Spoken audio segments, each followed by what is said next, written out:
Buenos días, Pedro. ¿Quieres que te corte el pelo? Aquí en la frontera de los Estados Unidos.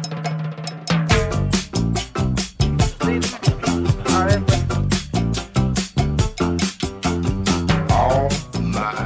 Alrighty, hey everybody, welcome to another episode of Bubblegum Reviews. My name is Steve, and today's review will be on the movie here next to me. We have Cheech and Chong's Up in Smoke. I've seen this probably 3 or 4 times before.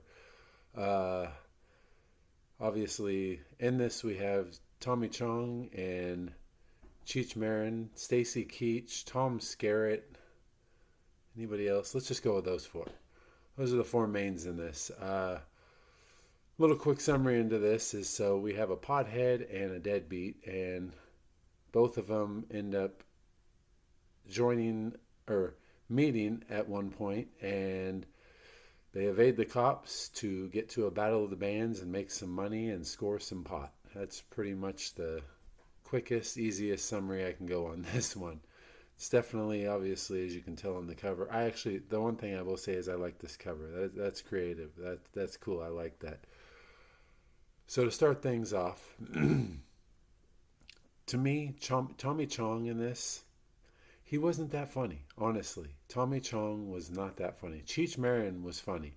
One of the best scenes, one of the funniest scenes for me. There was actually a few of them peppered about,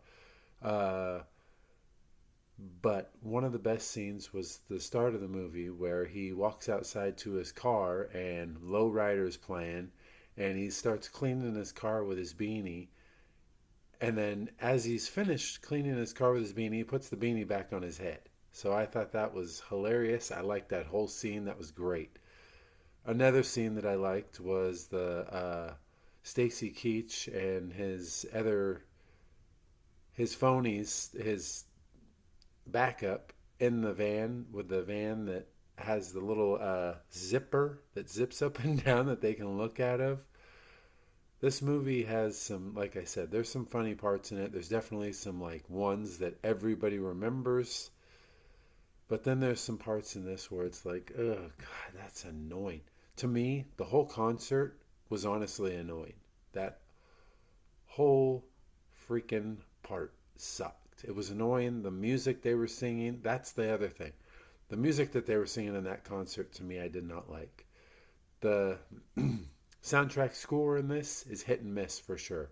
Like, we had Lowrider, there's a few others, there's Incompetence, Due to Incompetence, I think is the name of it.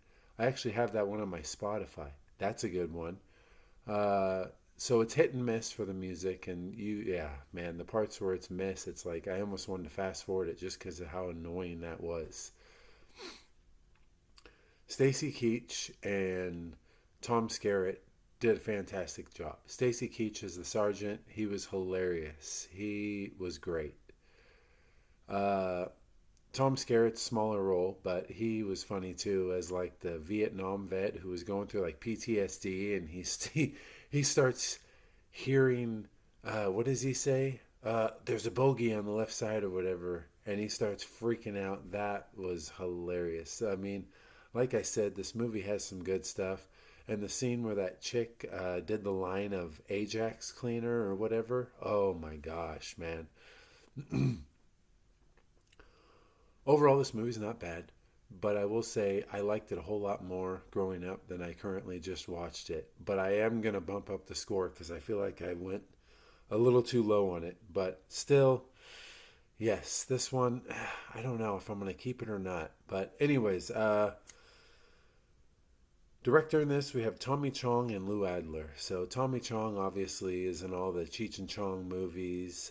Lou Adler did produce a few of the Cheech and Chong movies, but other than that, not really known for much. IMDb gave this a 6.9 out of 10. Rotten Tomatoes gave it a 47%. Video Hound gave it a surprising 2.5 out of 4. Considering some of the other movies they've gave 2.5 out of 4, I was surprised that this one got it too. Excuse me. So originally, my before I just decided to change it because I started going through and was like, wow, you know what? There was actually more scenes in this than I thought. 5.5 is what I was going to give it, but I'm going to go ahead and knock that up to a 6 out of 10.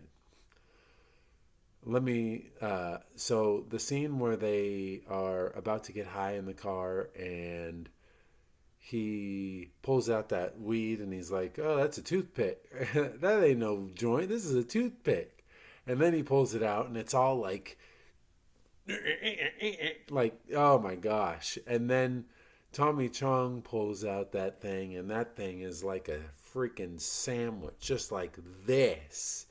And oh my God, that scene was great. Like, honestly, yes, there was, I started to realize there was more scenes that were good, honestly, than I feel like more of them were not. So 6 out of 10. Did I say Video Hound? Yeah, so Video Hound 2.5 out of 4, Bubblegum Reviews 6 out of 10. Box office of 44 million on a budget of 2, so it made 42 million, not bad. 1978. So that's pretty damn good for 1978. This is one of the older movies I've seen in the recent times. My interesting fact in this one is, so the director Lou Adler did a private screening for Jack Nicholson. He apparently just got in an accident and had surgery, so he had like shoulder surgery, I believe. And apparently it was a painful experience just for the fact of how much he was laughing. He couldn't stop laughing to where it was like hurting him from the surgery. So I think that's pretty funny, and that's actually really cool.